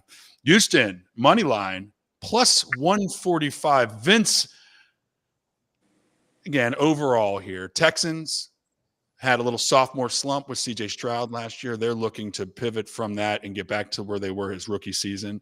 The Vikings had a tremendous season. They lost their quarterback, Sam Darnold, because they love J.J. McCarthy. He's going to be basically a rookie after being injured all last year. You can make a pick at the end, but what do you think about these teams in the direction going in? They're on kind of a similar path. Yeah, I like the Texans this year. I really do. I think they're in the right division. A little bit of a step back last year, but I think the Texans are a team that's going to make some noise this year. And I love their head coach, D'Amico Ryans. I think he's an outstanding young head coach in the NFL. The Vikings, obviously, when J.J. McCarthy went down last year during preseason, it kind of forced them to go a different route, and they decided to go with Sam Darnold because they had signed him as a free agent when he was a backup for Brock Purdy with the Niners. And the Vikings had a great year and then obviously flamed out in the playoffs. But I think skill position-wise, the Vikings have a lot of pieces in place. And I think it's a perfect situation for J.J. McCarthy to come in and distribute the ball. And I think the Vikings will be very tough. The only problem is they play in the NFC North. That is a problem. Logan, again, these people that evaluate quarterbacks out there, J.J. McCarthy looked like a fine college quarterback. Never looked like somebody that I was going to put behind my franchise. Didn't sound like somebody that after a week 1 preseason injury, after a veteran quarterback resurrects his career, has an amazing season, top 5 in the NFL. Doesn't sound like a kid to me that you would just let that guy go and just start JJ McCarthy. They have a lot of faith in this kid. I know a lot of that is money. Sam Darnold got his, max quarterback contract. So they want the rookie deal. A lot of these franchises realize that to become successful, you need a quarterback on the rookie deal, like Russ Wilson back in the day, and so many others right now that the Commanders are trying to do here. But Logan, are you sold on JJ? I'm not, but it's a good thing my name isn't Kevin O'Connell. I mean, Kevin O'Connell is one of the best quarterback gurus in NFL right now. I mean, he completely resurrected Sam Darnold's career. He can turn anything into gold. He is a really good offensive play caller and a really good quarterback whisperer. And I think with him in that system, they're going to be just fine. And the team they built around him is really good. They were able to retain Brian Flores as the defensive coordinator. And on the offensive side, they were able to make some really good trades, including Ryan Kelly, center for the Colts. He signed a 2-year deal with the Vikings. Really good pickup for the Minnesota Vikings, bolstering up that line. I think the Vikings can have a really good year this year. It's all going to be dependent on JJ McCarthy's success and development. However, he played a lot of big games in college, won the national championship, and at the end of the day, he's not going to do more than what they're asking him to do. I think that's why he's going to lead to less turnover-ridden games. Like you see time and time again, freshman, sophomore quarterbacks, rookie quarterbacks in the NFL make a lot of mistakes. We talked about Anthony Richardson earlier. He's still in that mindset. But for McCarthy, I think he plays smart. He was in a smart NFL style offense in college. I think it's going to carry over well in the NFL. And people forget, he didn't play all last year. Instead, he sat and he watched and he learned. He was in the film rooms. He was in the meeting rooms. He didn't have to worry about playing. He didn't have to worry about getting hit the next day or worry about what the media was saying about his play. All he had to worry about was getting in every single day and getting a little bit smarter and a little bit better with the scheme, which, by the way, it's the same exact coaching staff, so nothing's changed. I think it's going to be a good year for the Vikings. I think JJ McCarthy is going to surprise people. I know coming out of college, a lot of people were really not high on him just because he was on Michigan, me including. But I think that he's going to have a good season because Kevin O'Connell was his coach. Chris, Logan brings up an amazing point, and we talked about it last week. A quarterback that actually gets a chance to develop, even if it was by accident. And obviously, he showed so well in preseason last year or in mini camps beforehand, where they made him the starter. It felt like they made him the starter by April or May of last year. So they were confident in him. But with the Minnesota team, hopefully fans and stuff have an expectation, because it can't be like we're going to go whatever we're 14-2 or 13-3 last year. It's going to be hard to replicate with JJ there, but they got to have just a not tunnel vision, just they got to be thinking for the future here. So even if they go slightly above 500, Chris, that would still be a positive season for them, right? Well, it's not going to happen. The problem is their schedule. They play the NFC North, which means they're probably going to lose 4 to 5 games there, right? Let's just and NFC North. That's their home division against the Lions and the Packers. Maybe split with the Bears. So they're if you're going to bet, what's the over under in winning divisional games there? 4.5. And then they play the AFC North, which means they have the Ravens, the Steelers, and the Bengals. And then they play the NFC East, which is the Eagles and the Commanders. So when you're looking at a 17-game schedule, a 9-game win is a stretch with a rookie quarterback. I'm looking at more like 6-11 for the Vikings this year. Vince, if they go 6-11, then not signing Sam Darnold is the dumbest decision I've ever heard. And how much did that really come down to his performance at the end of the season? I mean, it almost it washed away his historic first 16 games, and then he stumbles in the last game of the season, doesn't play too well in the playoffs. That shouldn't jettison you for a 6-11 season next year. No. I talked earlier about JJ McCarthy, and guys, help me out with this one. Coming out of college, did he kind of remind you of maybe like a Mac Jones from Alabama, that type of quarterback? The big difference is Mac Jones had absolutely no offensive weapons with the Patriots when he went there. Obviously, McCarthy has weapons, and they have a pedigree where they're coming off a very good, successful season. So I think that's probably the biggest difference between a McCarthy and a Mac Jones. I mean, let's go back in time. If you put Mac Jones as a rookie coming out of Alabama with this roster with the Vikings, careers can take different paths, right? Depending upon what type of pieces you have around you. I don't see Chris, I love you to death, but I do not see the Vikings going 6-11 this year. Maybe 9-8, 10-7. Okay, and that's still good enough to get you in the playoffs, and that's what it's all about: getting in the playoffs and make it happen. I'd say they're a 10-win team. Oh, they could be a 10-win team, but look at that schedule. That's brutal. And it's a rookie quarterback. And who's the backup when he goes down?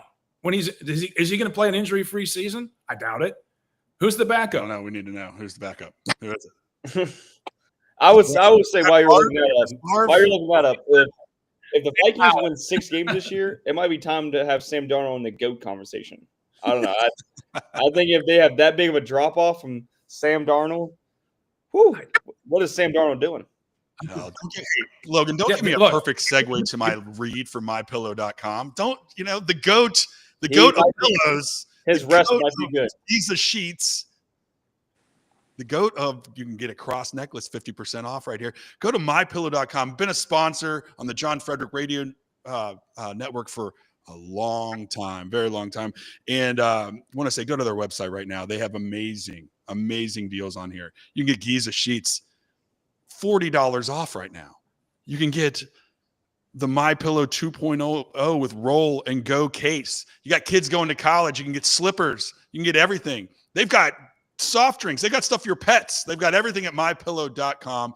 We want to thank them, one of the greatest sponsors that we have here on the Godzilla Wins show. Please go to mypillow.com, mypillow.com. John Fredericks, I miss you so much. Live reads are very hard to do. John's good at them. John's very, very good at them. We're going to have one for Healthy Cell coming up. We're going to also have one for WVSportsNation.com because I got to give Logan some props, man. He's on these Rich Rod practices, and it's a lot of fun. It is a lot of fun. We're gonna stick with the NFL. It's just awesome to stick with the NFL right now. Just for a second, we'll do a couple. Take the Texans +3 if anybody wants. Yeah, that's a good bet. Go look at the lines on ESPN. Everything is a -3 for the home team, which means it's a push on neutral grounds, and it's 36.5 or 37.5 on the over under. What are they trying to do? Get you to bet, man. Whatever you bet the card, guys. You'll do great. I will just do a couple more games here. We'll obviously let's do Steelers Jaguars. It's not going to be on the NFL Network, so you have to be in the local area or get on one of John's radio stations that play the Steelers games. But the Steelers are at the Jaguars. The Steelers aren't going to be playing like any starters at all. You're not going to see Aaron Rodgers. I don't think you're going to see him at all. Obviously, ain't going to see Cam Hayward and Boswell. But the Jaguars do have an intriguing storyline. We get to be the first team that the two-way star player, Travis Hunter, gets to make his debut tonight. Logan, I see you. If you make any expressions, I'm going to go to you first. What do you think, Travis?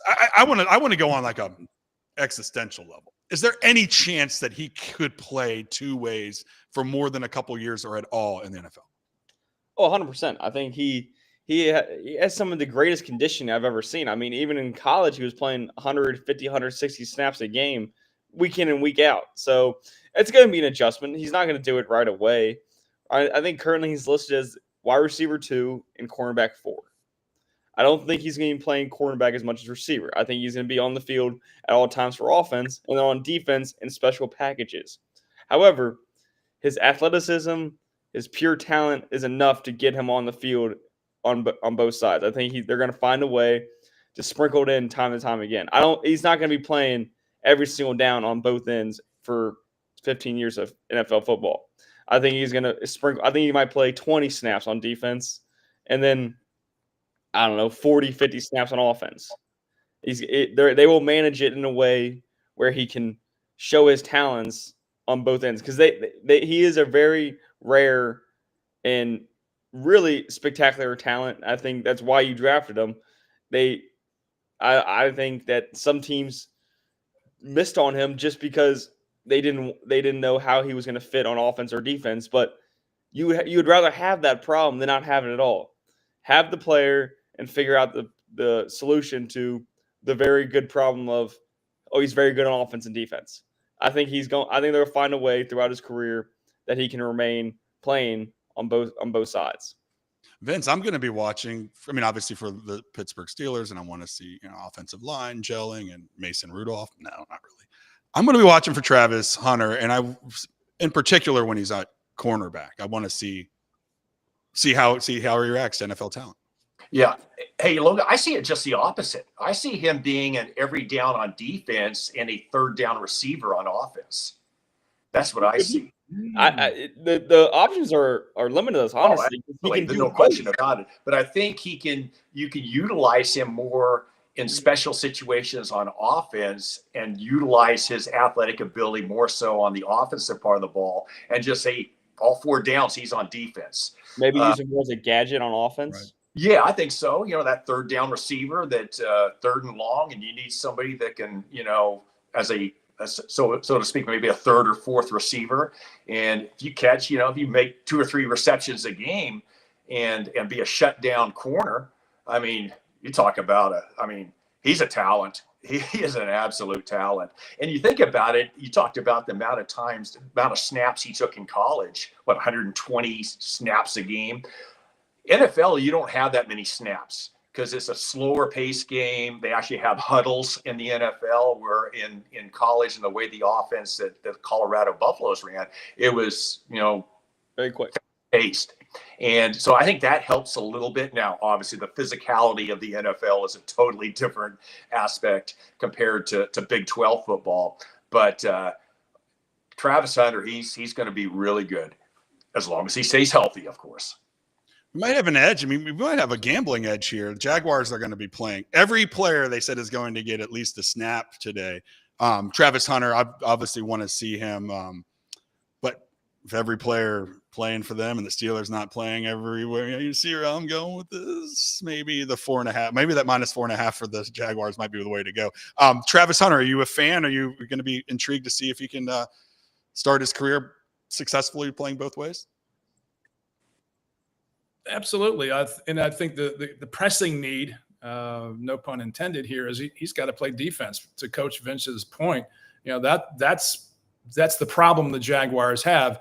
And that's a great analysis, that you use him in special packages for the offense to rest him. But I think first and foremost, he's got to play defense for that team. Relative to tonight's game, look, the Steelers, they're going to be looking at, the roster is fairly well set. Right. I think if you're a Steelers fan, you pretty well know the depth chart by now. So if you're looking at taking a bet tonight, take the Jaguars to win, probably to cover the 4.5, and probably under.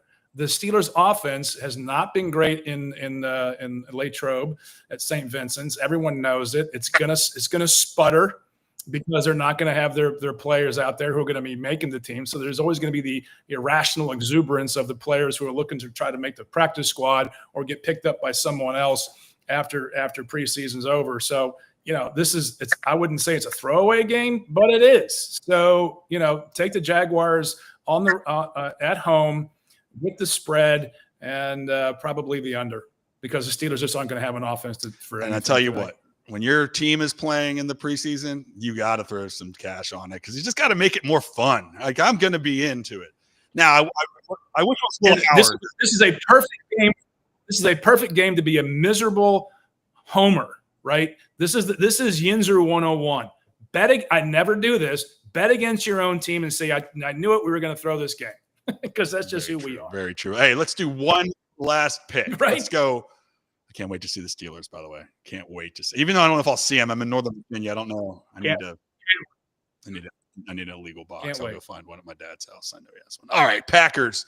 Jets at Packers. I'm only doing this one because it's going to be on the NFL Network later, prime time. Packers seem pretty set. We've talked about the NFC North. Packers are now a team that, after a few years with Jordan Love, have improved every year for the last few years, it seems. And they are going to be looking to take the next step. Logan, what do you think about the Packers here? We can get to the Jets. Obviously, they're just always a cluster F. But the Packers in a tough division, but they need to start showing some improvement and maybe set themselves up, for a Super Bowl run in the next couple of years, correct? Oh, yeah, they have been on that trajectory for the past 2 to 3 years now with Jordan Love. He's getting better. He still makes a lot of careless throws, a lot of careless interceptions. So I think one more year development, you could hopefully see him squander some of that. But overall, I think the Packers, they're coached well with LaFleur, and I think their defense is getting better. I think the Packers could be that second best team in probably. I don't know. That's a really tough division. I think the division is a lot more wide open now because I don't think the Lions going to be as dominant as they've been. They're still going to be really good, but I think the loss of Ben Johnson and Aaron Glenn is going to be noticed. They're still going to be really good. So I think that division is a little bit more open in terms of number one. But the Packers, they're just as good as either of those two teams, and I think they are going to make some waves for sure this year. And for today's sake, I think for the preseason, I'm not sure what the lines are, but I would definitely lean towards the Jets because I think they're going to be playing Justin Fields. He's been struggling a lot during camp, so they're going to want to see him go out there and try and see what they can make out of it. So I would take the Jets. Yeah, the Packers are favored by. Yeah, I forgot we're doing picks. Packers -1.5. Over under 38.5. We're getting a little saucy, a little higher than those other ones out there. I don't know what they're thinking they're going to see here today. Money line +150 for the Jets, -175 for the Packers. Chris, yep. Gun to your head if you had to get bet on it. What are you doing? The line has changed. It started off 3.5 and it's down to 3 now. Oh, I had the wrong line. Yep, 3.5. I'm sorry. Thanks for playing. A little bit of difference there. Zero interest in the outcome of this game. I mean, there's a book title Less Than Zero from the 80s. But if you have to, take the home team. Take the over in this one at 38.5. They're going to be opening it up, I think, and just because the Jets are going to be horrible, and I don't know who the backups are going to be after Jordan Love goes out. Who they're going to play and who they're going to get the reps. Yeah, so don't get hurt, Jordan Love, please, for the Packers fans out there. They got Malik Willis. Chris, you don't believe in Malik Willis? What do you mean? He could have been the Steelers' franchise quarterback a couple years ago. Oh yeah, that would have been a smart pick. No, and then Fields. I'd look forward to seeing what he does this year. Hopefully he has a resurrection of his career. I think he's a good kid, and obviously a mobile, fun quarterback to watch. Take the home look for most of these. Get in a rhythm of taking the home team to cover the spread at 3.5. Okay, have some rhythm and philosophy in the preseason. Versus throwing a dart at the board. So I would probably take the Packers. Vince, are you going to get out some green shirts and green pants, and it doesn't matter. It's the Jets and Packers, and put it. About Jordan Love fan. In fact, Jordan Love is from Bakersfield, California. Graduated from Liberty High School. Had one offer, Utah State. Not exactly a power, but the importance of going and getting snaps at a small school. If he goes to a bigger program on the West Coast, let's say a USC, does he even get an opportunity to start there, let alone play? Yeah. So I like Jordan Love a lot. 2 years ago in the NFC playoffs against the 49ers, it looked like the Packers were ready to eliminate the 49ers in the first round of the playoffs. A little bit of a setback last year, but I look for a big rebound year for Jordan Love and the Packers. And Jordan Love is playing tonight, starting, whether it's 1 series, 2 series, a quarter. So with that, and it being in Green Bay, we'll take the Packers. Absolutely. You know who I like in this game is Tyrod Taylor. I don't know if he's playing tonight, but just his experience alone in a preseason game, in those third and fourth quarters when no one's paying attention, you got Tyrod Taylor around there moving the ball, moving the team. Absolutely. Could be something to watch. Absolutely. I don't know how he's still bouncing around the league. Holy. It's because he's got it's crazy that amazing great backups are just it's crazy to me because he's obviously not good enough to lead your team to the promised land, but longevity. I mean, Kenny Pickett, take notes. Just take notes. It's all you can do. Well, I mean, he came in. He's 36. Who did he follow at Tech? Virginia Tech? Michael Vick. Yeah. He's always been in the shadows, and this could be Fields goes down, whatever. Tyrod Taylor is a good NFL quarterback, and I think he's been overlooked his entire career. Absolutely.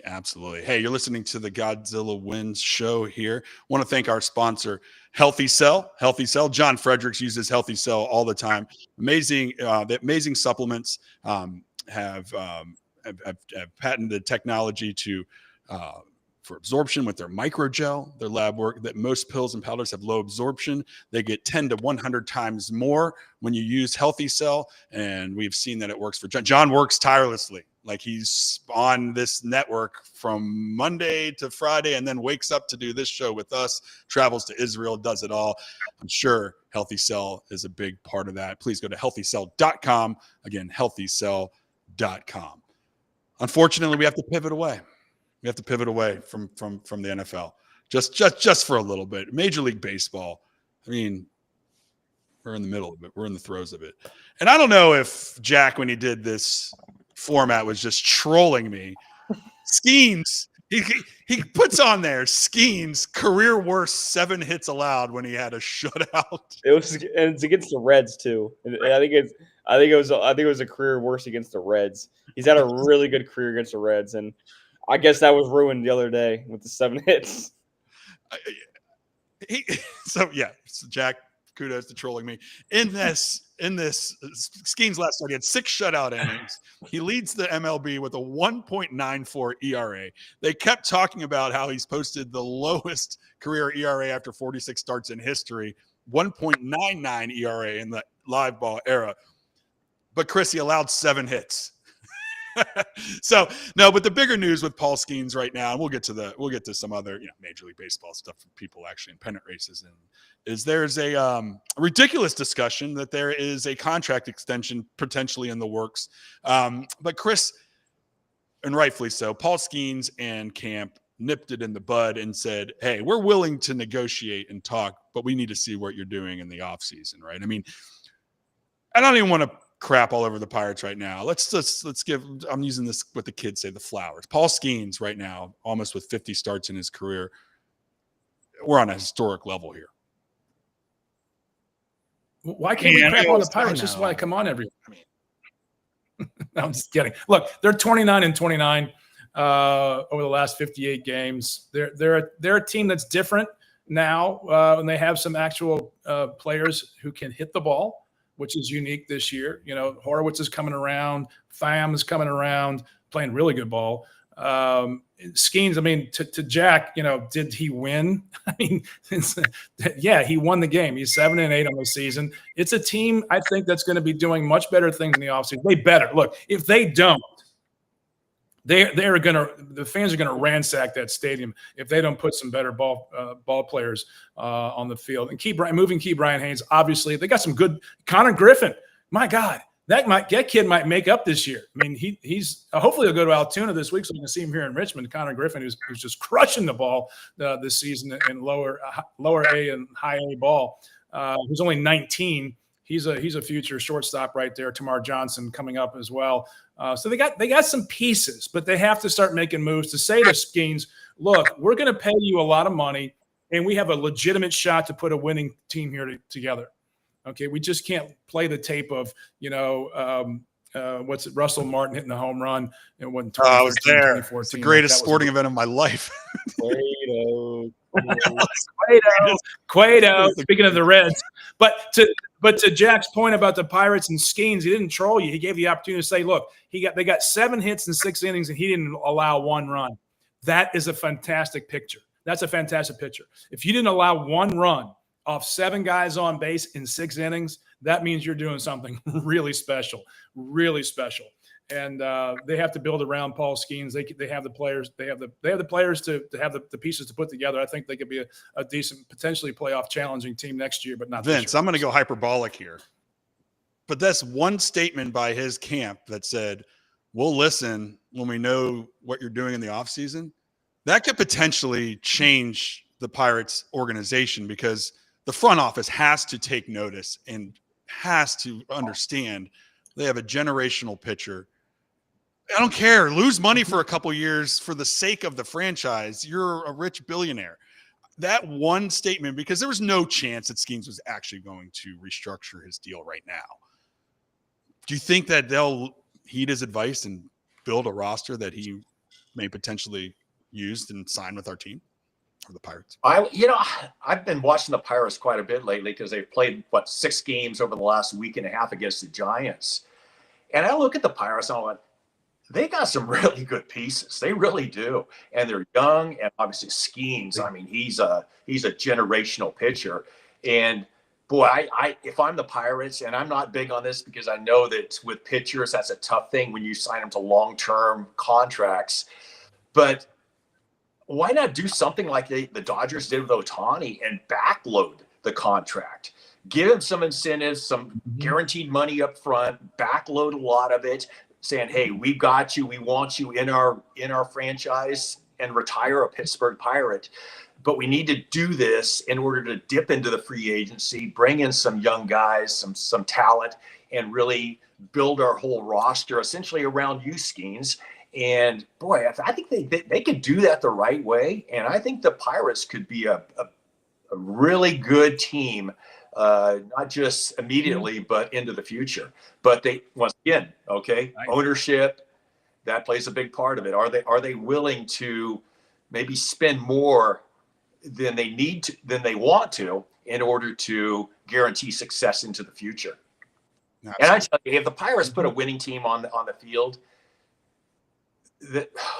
they'll draw crazy. Draw 2.5 million. I get chills thinking how crazy that place is with a winning baseball team. It's Mitch, you know it. Logan, you know it. When that place is rocking, very few places are better in this world. But obviously, as a Homer Pirates fan, but the fans are just desperate for this. They've been waiting for so long. They're going to explode. And here's 2 things you do to Paul Skeens. Here's the roster development we're going to come up with and get us there. And we're going to sign some quality free agents and get more bats next year because we have great pitching, right? But 2 words I want to throw out to you, Paul: statue and equity in this franchise. We're going to put a statue out front.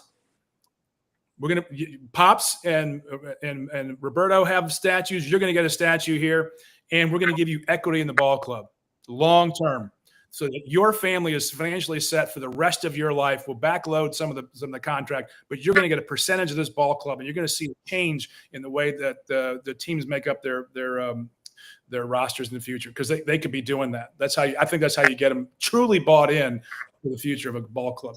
I like that idea. I like that idea. Hey, we're talking Major League Baseball, going to go around the horn a little bit. Maybe talk about a team that's actually an independent race. Seattle, they got a little scare, when Naylor hurts his shoulder, his other shoulder, and he has been a huge free agency pickup for them, especially in the first couple weeks. He got injured, but he jumped on socials right away, Logan. He jumped on right away and said, I'll be all right. I'm good. Yeah. No, he's a tough player. I think he exuberated that throughout his career. He's a very tough ball player, and he's been a really big addition for him. So it's key that he can come back in a timely manner. But it's said that, it's good knowing that he's not concerned about it. Now, is the organization concerned? They're deep, right? They could let him rest a little. Yeah, they could. And they're in a good spot right now in the standings, and you're in a good spot in the season where, like, you're closing in on the playoffs, but also you're in a weird stretch. So I think you're at the time to get injured there's never a good time, but I think right now, they're still in a good spot. I think they're gonna be just fine. I mean, they have pretty much, you're looking at the standings in terms of the American League. It's pretty much between them and the Red Sox are pretty guaranteed to get 2 wild card spots. So I think they're all right. Yeah, I think they'll be fine. Vince, we have a lot of we have a lot of going around the MLB. There's a lot of returning players, and I was looking at when Jack sent the format over, and I was just amazed about the Milwaukee Brewers who were on on TV last night. They're going to get back Brady Gosser, Jacob Mizorowski, and Jackson Chorio. That's going to bolster this team. And I know the NL Central has some teams that are trying to, abide for that division lead, but I don't think anyone's going to catch the Brewers, right? With all this returning players coming back. No. I'll give that to you, Vince. Okay, I'll take it. Hey, are there 2 hotter teams right now than the Brewers and the Mariners? Right. Yeah. I know you guys are East Coasters, but did you see the Mariners, how they won that last night? They're getting shoved 2-0 in the 8th. Cal Raleigh hits a 2-out, 2-strike, 3-run homer in the bottom of the 8th. Wow. And they beat the Rays in a game that they had no business winning. Right. The Mariners are rolling, and the Houston Astros, and our biggest Houston Astro fan better be scared right now. Well, I can hit the trash can when he's not. Are breathing down their neck, and the Mariners are not playing for a wild card. They're playing for a division title right now. And then the Brewers, my goodness, Pat Murphy has done an unbelievable job. He is one of the most underrated managers. And really think about it, Pat Murphy is one of the few major league managers in the history of the game that actually was a college baseball coach at Arizona State. And you don't see that transition from college to pro. And he's done a wonderful job with the Brewers. So you look at it. I mean, those 2 teams are on a roll, and look out for them in the postseason. Absolutely, Chris. Yeah, I mean, we're looking at Houston and Seattle last week when we did the show. They were 4.5 up. They get Correa back. I told John I would never bring up the trash cans again, and they bring back the one guy that really led the charge. So I won't do it. I'll promise not to do it. Is Houston in trouble here, though? Seattle seems to be rolling. Well, yeah, momentum is huge in baseball, and it's just one of the great joys in these Saturday morning programs of so far is to not have to talk about the Houston Astros ad nauseum on here. So, John, have a great trip. Stay longer. I'll be cut off. Please stay longer. Listen to the depth chart of the Houston Astros. Look. I think one of the interesting bets in sports, if you're going to have one with a friendly wager with a friend, is this division. Who's going to win, Seattle or Houston? Houston has the easiest major league schedule going down the stretch, so it portends for them. But one of the things I've been cautioning against Frederick's enthusiasm for the Astros is the changing nature of the chemistry of the lineup with all these players coming back. So, and I love the momentum. Like when you can win a home and you're in playoff contention and Raleigh hits a 3-run, eighth inning home run to win it. That's just great stuff. Great momentum for the Mariners, who have never won a World Series. So, there's a lot of great things for the Mariners to be hopeful for. And if I were to put a bet, I would bet on the Mariners to win the division outright. All right. He said bet, and we're getting down to the last minute. I just noticed that, so we're going to have to get out of here pretty soon. Does everyone have one quick bet for today? Can we go around the horn? Logan, you first. Come back to me. I'm looking right now. All right. Yeah, Vince, go for it, baby. Okay. Odds to make the college football playoffs. Okay. 2 ones here. West Virginia Mountaineer fans, plus 2,800. Okay. The Big 12 is a winnable conference. Not saying that they would win, but it's worth putting something down. And then here's another one. Georgia Tech at plus 680 to make the college football playoffs. Ooh, I like that. I like that. Chris, who you got today? Great quarterback. If I'm looking at this, just because I know Fredericks is paying attention, he's listening somewhere, probably over the. His ears were ringing when I brought up the kit trap. I'm sure it is.